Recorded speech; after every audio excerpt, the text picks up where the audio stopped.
Welcome back to This Week in Immigration. I'm Rachel Iacono. On this week's episode, we discuss everything from President Biden's fiscal year 2022 budget request to the Vice President's recent trip to Guatemala and Mexico, for which we'll be joined by special guest Eric Olson of the Seattle International Foundation. More of that to come, so stick around.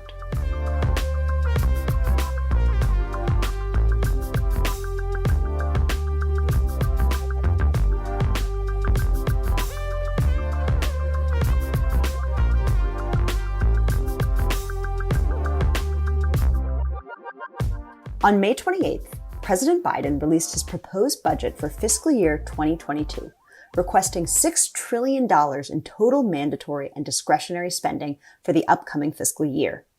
The full request follows the administration's outline of its request for $1.5 trillion in discretionary funding in April, representing an 8.4% increase over regular discretionary spending in fiscal year 2021, which importantly excludes any emergency spending on COVID-19 relief. Appropriators in Congress have already held hearings with cabinet officials to review the discretionary proposal and will soon start to work on fiscal year 2022 spending bills, which must be enacted by September 30th, 2021. The new spending proposed under the budget request largely reflects the major proposals already outlined under the administration's $2.3 trillion American Jobs Plan and the $1.8 trillion American Families Plan, which would overhaul the nation's infrastructure and invest in education and social safety net improvements, respectively. But what is in the president's budget that would impact federal departments and agencies who oversee immigration? With us today to unpack this looming question is This Week regular Teresa Cardinal Brown. All right, so let's start with the basics. Immigration policy is handled by a myriad of different federal agencies and departments. When you're looking at the budget, what agencies do you look at first and why? So it's easy to say you start with the Department of Homeland Security because the three major immigration agencies of the federal government are part of the Department of Homeland Security, and that's U.S. Citizenship and Immigration Services, Immigration and Customs Enforcement, and Customs and Border Protection. But there are at least three other cabinet departments that have a toe in the immigration waters. So one that maybe people didn't know about but now are very familiar with is that Department of Health and Human Services, the Office of Refugee Resettlement, which has always had responsibility for resettling refugees, but also has the authority for dealing with unaccompanied minors who are apprehended at the borders. They now have a much more, I think, well-known part to play in the immigration, in dealing with migration in the United States and dealing with immigrants. Also, there's the Department of Justice. And again, the immigration courts are a significant part of the Department of Justice. But also, as longtime listeners of This Week in Immigration will know from our series on the gavel, the Department of Justice is also responsible for defending the federal government in federal lawsuits over immigration policy. That job falls to an office called the Office of Immigration Litigation in the civil litigation branch of the Department of Justice. And they've been very busy lately too. The State Department has a significant role. Obviously, they run all the embassies and consulates overseas that issue visas to people who want to come to the United States. And they oversee the overseas refugee program for the United States. And then last but not least, the Department of Labor. They have a role in making sure that people who are being sponsored for temporary or permanent visas to work in the United States are not doing so at the expense of U.S. workers, either in taking a job that would otherwise go to an American or working for wages that would undercut American workers. So all of these cabinet departments have money that, if put together, would make up the immigration budget of the United States. And I'd say that's a pretty significant chunk. So with all of these different agencies and departments in mind, what are some of the major adjustments or alterations in the budget requests that you've noticed that you want to highlight? So I think there are a few trends that I would see across all of these agencies that are worth noting that the president clearly is trying to address. One is addressing backlogs. There's additional money given to the State Department, to Department of Justice, to USCIS to address backlogs in applications. During the pandemic year, the State Department's consular offices have been mostly shut down. And so there's a huge backlog of people who are eligible to get visas, green cards, as well as temporary visas, who have been waiting to apply at consulates and haven't been able to do so. So there's a huge backlog there that's going to have to be addressed as consulates start opening up. In addition, we know that the president wants to significantly increase refugee resettlement to the United States in the next year. 125,000 refugee admissions is their goal for the next fiscal year. So there's a huge plus up for all of the agencies, Health and Human Services, USCIS, and State Department, that deal with refugee resettlement and admissions. A few other things that are very notable. Obviously, we know that President Biden discontinued construction of the border wall. So in looking at the budget for Customs and Border Protection, for example, we see that they're going to send back to the Treasury, if you will, several $billions that they're not going to use for building the wall. However, they're also asking for more money for other things, like building and refurbishing ports of entry along the border. There is funding for a new central processing facility for CBP to process additional migrants coming in.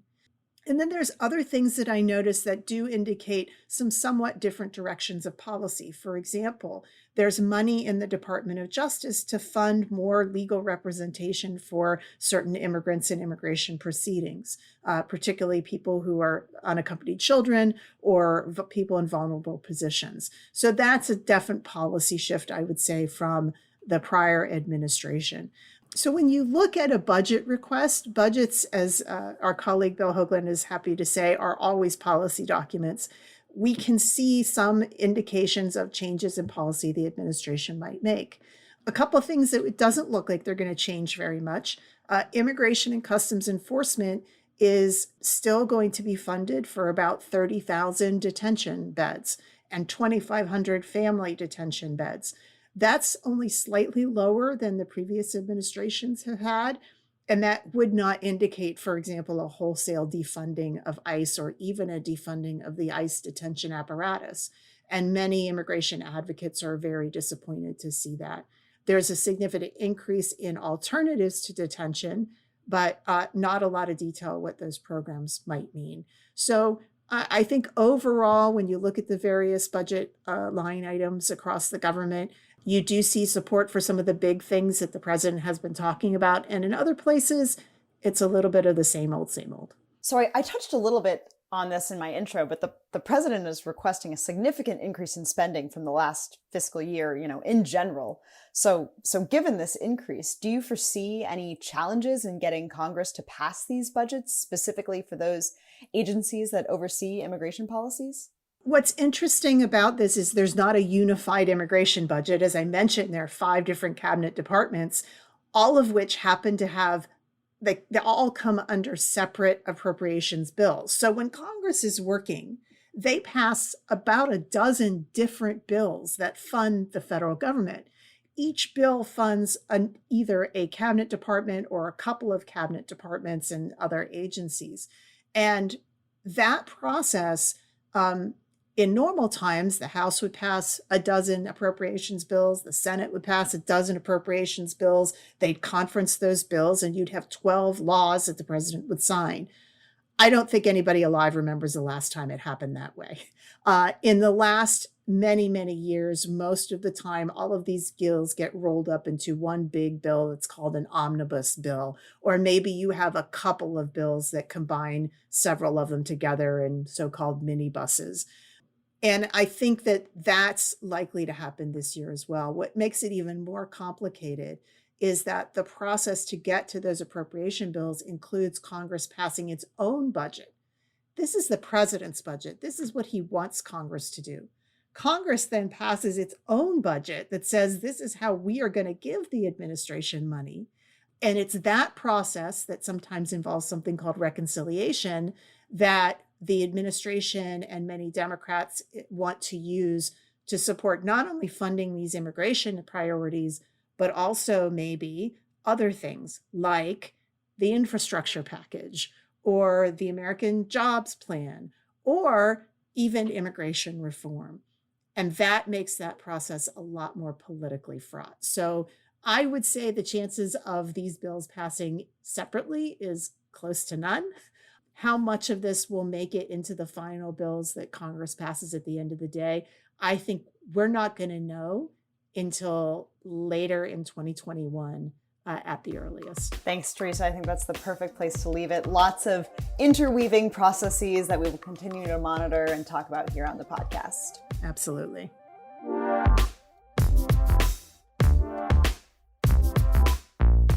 Up next, Vice President Kamala Harris traveled to Guatemala and Mexico last week on her first international trip as vice president, where she spoke with the country's leaders in an effort to address the root causes of the increase in migration and warning the thousands of people fleeing the region against journeying to the United States. Harris has been subsequently criticized by progressives for her speech in which she bluntly told migrants not to come to the United States, while simultaneously is being criticized by Republicans for not visiting the U.S.-Mexico border as she works to stem the sharp influx in migrants arriving there. To help us unpack the prospects of addressing the root causes of migration from Central America is special guest Eric Olson of the Seattle International Foundation. Teresa, I'll turn things over to you to introduce Eric. Thanks, Rachel. So for this portion of the episode, we are joined by Eric Olson of the Seattle International Foundation. Eric is a member of the SIF Interim Leadership Team. He is Director of Policy and Strategic Initiatives for SIF. His primary responsibility is to oversee the foundation's engagement with the policy community in the DC area, including folks like us at the Bipartisan Policy Center. Eric has consulted with us and worked with us in the development of our recommendations on how to manage migration in Central America, although he has no ownership for those. I will disclaim him from that. But he's got over 30 years of living and working in Latin America and policy experience in Venezuela, Honduras, Mexico. And so he is the perfect person to help guide us through these issues. So Eric, welcome very much to This Week in Immigration. Thanks, Teresa. Very glad to be with you. We've talked a little bit in the last few episodes about Vice President Harris's role that she's been sort of assigned by the president in dealing with the root causes of migration in the region. Let's first talk about that root causes question, right? It comes up a lot. We hear it in the news, but it's really talking about the situation on the ground that is what's causing migrants to decide they have to leave. We're seeing, and we have seen now for 8 years, a lot of migration coming from the Central American Northern Triangle, the countries of El Salvador, Honduras, Guatemala. Talk to us a little bit about what you see as the root causes of migration from that region. What is the sort of fundamental driving force that's causing this right now? Well, as people have conducted surveys amongst migrants, both those who are thinking about going and those who have already left and maybe in the U.S. or in shelters along the way, the reasons people give generally break down into three broad areas. One is prosperity or lack of prosperity, poverty, can't survive, can't feed their families, so they're more economic in nature. The second one is, broadly speaking, a security question, a question of gangs, violence in the neighborhood, murder, assassination. A lot of times, also interfamily violence, violence against women, just a feeling of, lack of safety for oneself and for one's children is a big part of it. And the third one has to do with a broader general sense of lack of good governance. The government services are not there, are not available. People can't rely on governments to provide health care, to provide a quality education, to make sure the roads function, to make sure there's water and electricity. And so there's a failure of governance generally that also makes life difficult.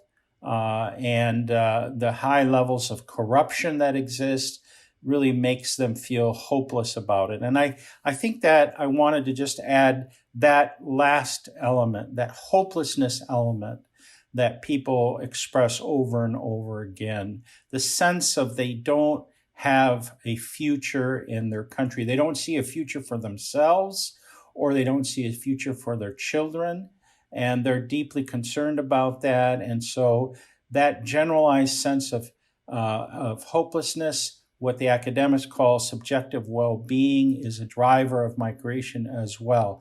Obviously related to all these other things, but a broader sense of hopelessness can be a driver as well.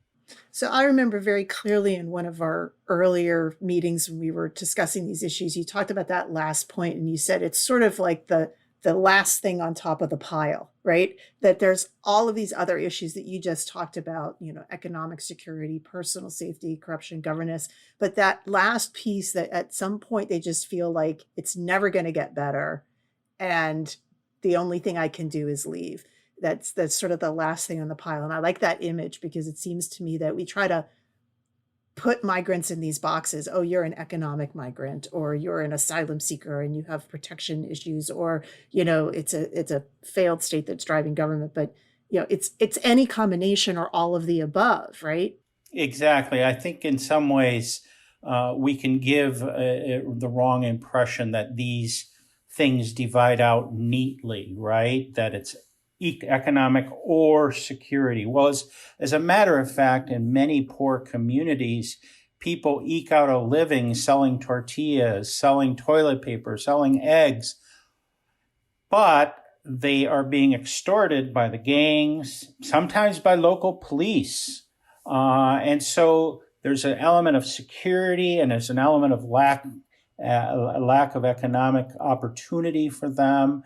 That combine, that are not easily separated, and so that's what gives this sense of hopelessness such power. Let me just give you one quick story.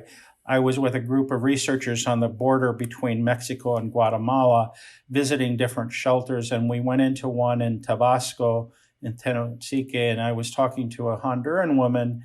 And I was asking her, why did she come and what was going on with her? And I said, I really don't totally understand why you're taking this enormous risk, because it was clearly very risky.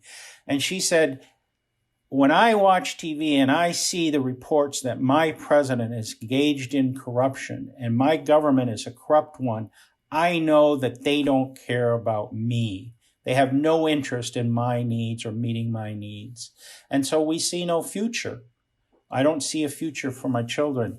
And I think that was just a very clear articulation of this, that when there's that much corruption, when there's that failure of the government across the board in every aspect, people do feel hopeless and they don't see anybody that cares about them going to take care of their needs, and they give up. Or they're vulnerable to people telling them, hey, there's an easy solution. Go to the United States. Work there. People are welcoming you there. All those things that we know aren't necessarily true either. Yeah, so this leads really well into the vice president's trip to Guatemala and Mexico this past week. She explicitly said messages we've heard from the Biden administration and the Trump administration before them and the Obama administration before them about don't come, it's dangerous, it's risky, you're risking your life to come and you may not get in. Based on your experiences and people like that woman you met, are those messages effective in any way? Do they have any impact at all? Probably not very much. I think people are well aware of the risks and dangers on that route. They come prepared. I'll tell you, I ran into some people on the border of the United States and Mexico, two kind of older gentlemen, and I said, how did you get here this far? They said, well, we walked and hitchhiked.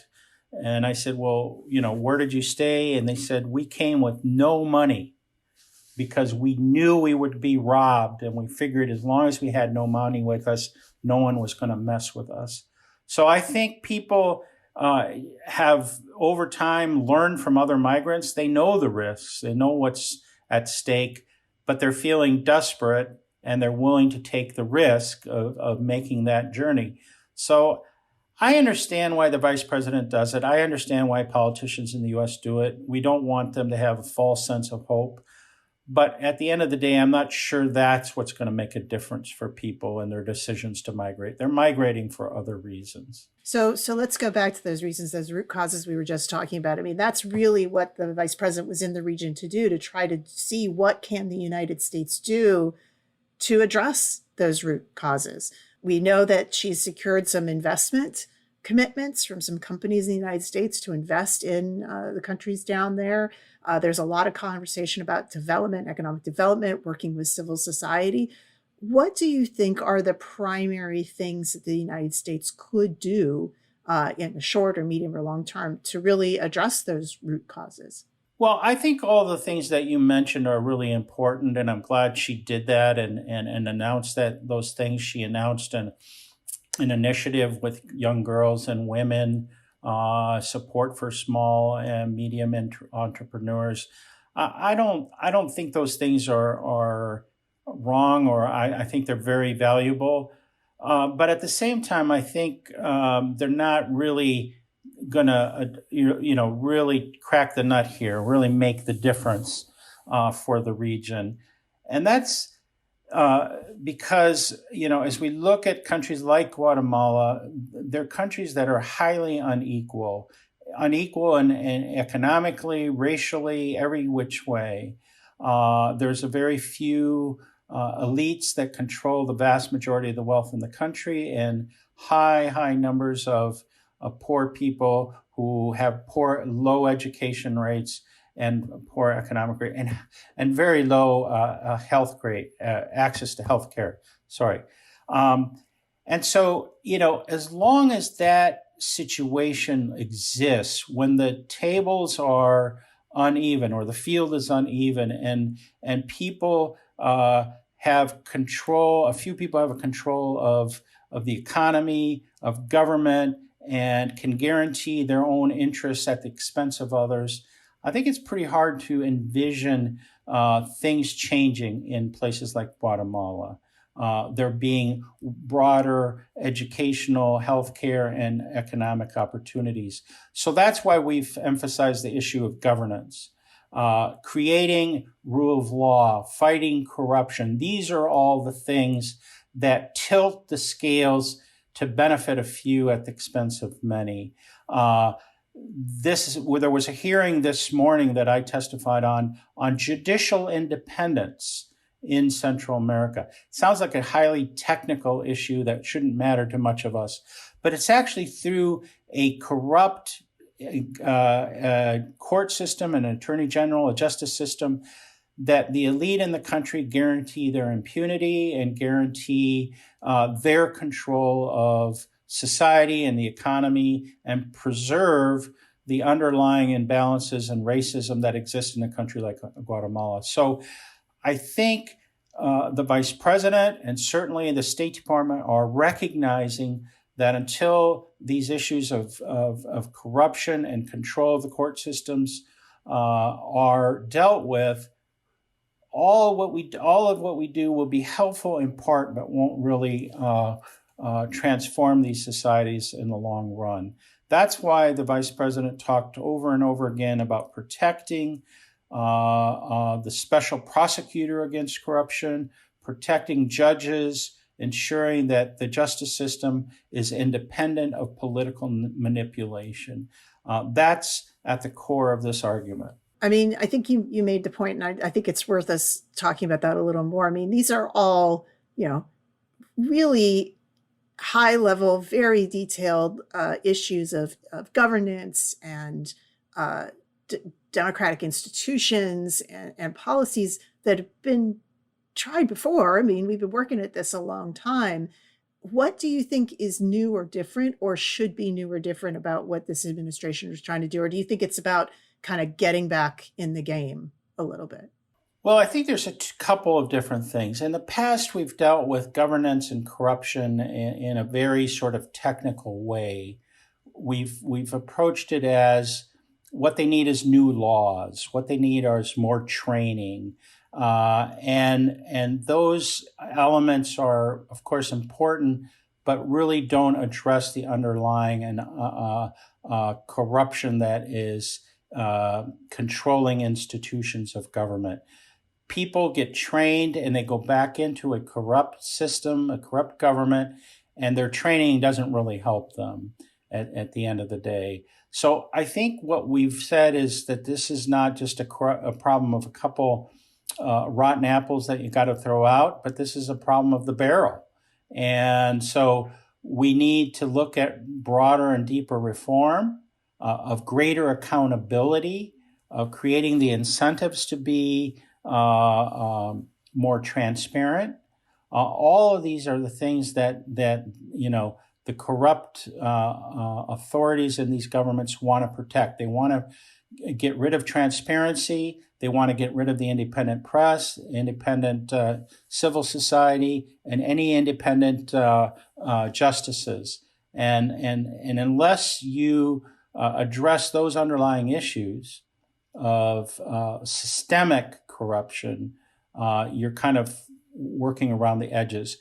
I have to say that during the Obama administration in particular, there were some important advances with support for the UN mechanism to fight corruption in Guatemala and the OAS mechanism in Honduras. Things began to change. There were real accountability for presidents, former presidents, ministers, members of Congress in a way that had never existed before. But we lost interest in that in the United States. And the focus went to stopping migration, and the corruption and rule of law agenda kind of fell off the scene. And so I think, yes, it's redefining it, but also recapturing some of what we were doing in the past. The second half of her trip was in Mexico. And, Mexico is, traditionally the number one immigrant sending country in the United States, but no more. Now they are a transit company, and they also are receiving asylum applicants in Mexico. So they're in a somewhat different position than they have been a long time. The vice president talked with Mexican leadership about those issues of development and dealing. What role do you think Mexico can play, maybe different than the United States, in addressing these issues in Central America?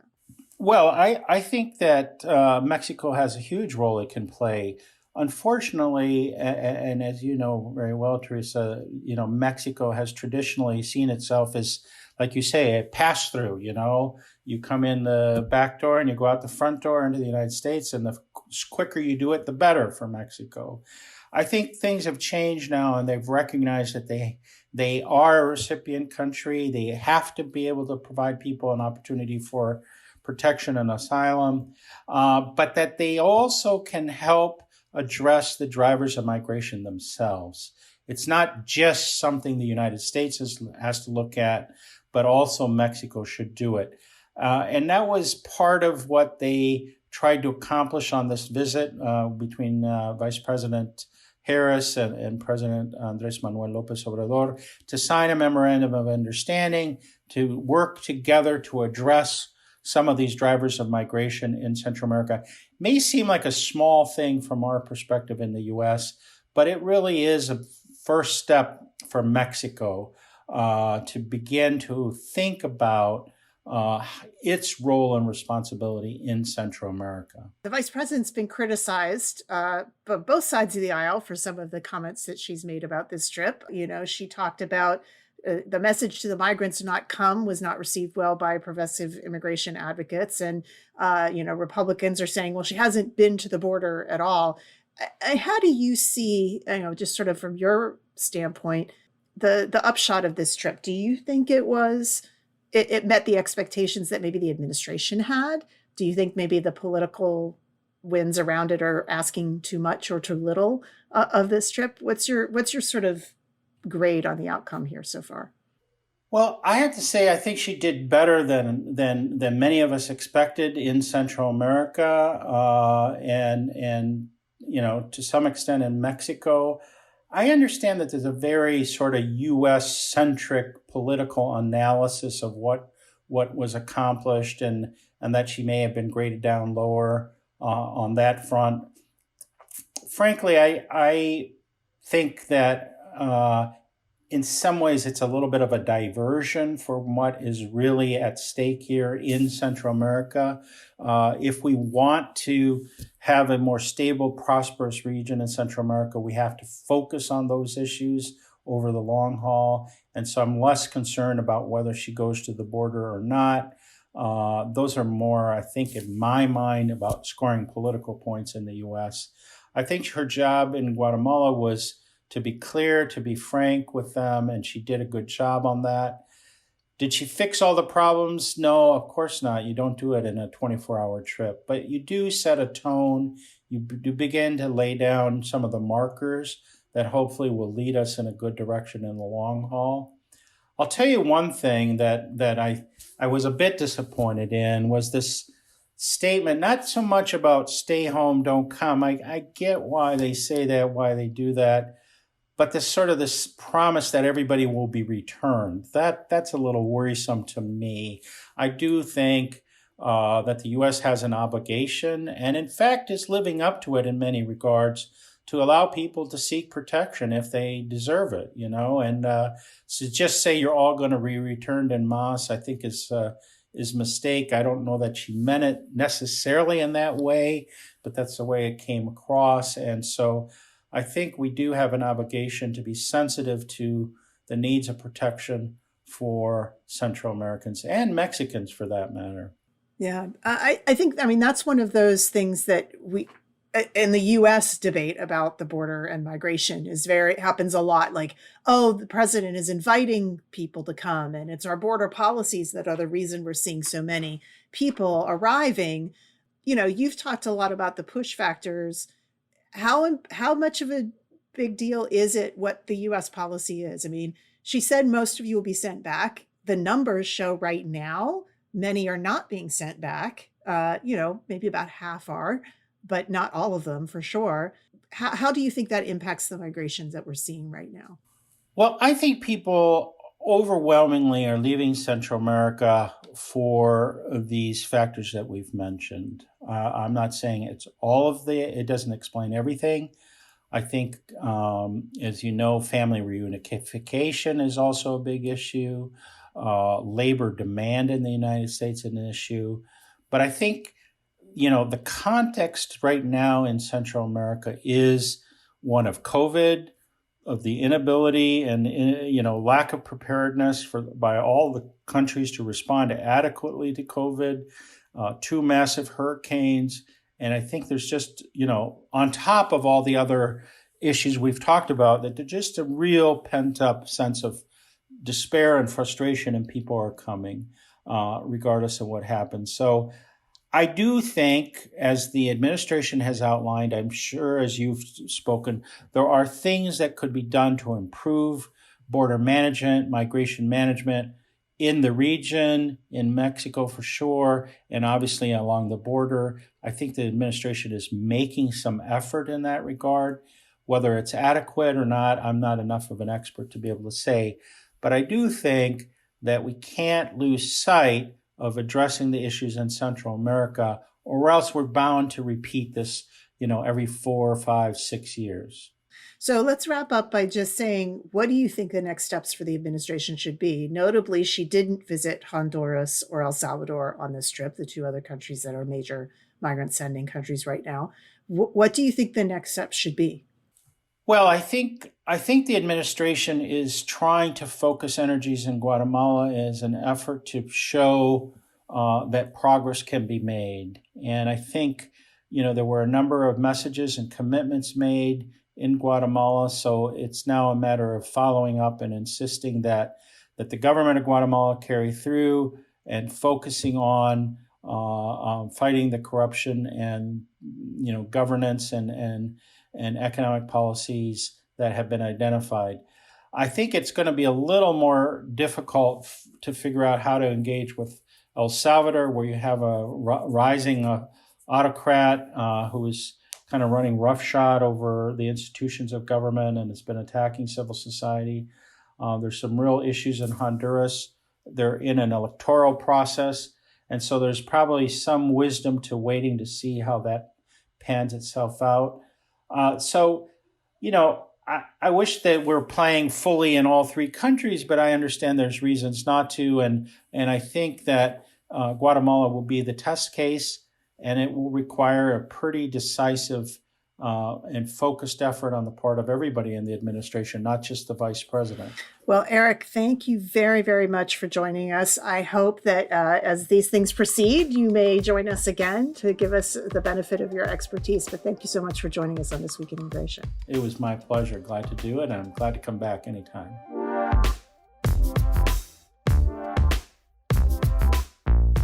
That's it for today's show. Before we go, a quick reminder to subscribe, rate, and review this podcast on Apple Podcasts, Stitcher, Spotify, or your favorite podcast platform, and share it with your friends and colleagues. You can also find more information on all of the issues we discuss here on the show at bipartisanpolicy.org/immigration. You can follow us on Twitter at BPC_bipartisan. I'm Rachel Yakino. This Week in Immigration was created by Teresa Cardinal Brown. The executive producer of This Week in Immigration is Teresa Cardinal Brown. This week's episode was written by Teresa Cardinal Brown and myself. Yafet Tawahara and Ethan Plotkin produce and edit our show. See you next time on This Week in Immigration.